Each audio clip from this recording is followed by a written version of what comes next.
Mapa-feel good, rakrakan o sentiman, higit sa musika, isa rin ang mga radio DJ o disc jockey sa mga inaabangan at nagbibigay buhay sa isang radio show sa kanilang mga kwelang banat, parinig at nakakahawang tawa, nakarelate ang marami. Pero sino mag-aakala na darating ang panahon na ang mga boses na sinamahan tayo sa pagtanda ay posible palang maglaho ng parang bula. Ito ang kapalarang sinapit ng isang local FM radio station sa Pasig City kung saan lahat ng kanilang DJs ay pinagtatanggal kasunod ng kanilang paglipat sa all music format. Naganap ang anunsyo ilang araw lang din mula nang pumanaw ang kanilang station manager.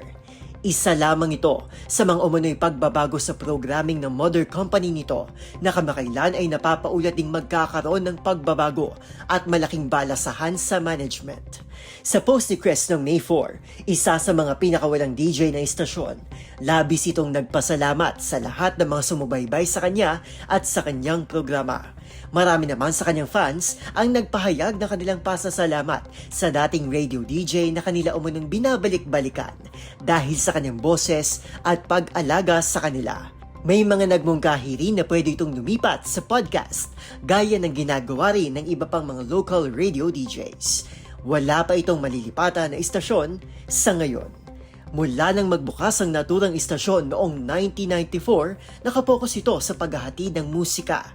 At ngayong 2026, tuluyan na itong lilipat sa all music at DJ-less format. Para sa Deezer HTV, ito si Arnold Herrera. Una sa Pilipinas, una sa Pilipino.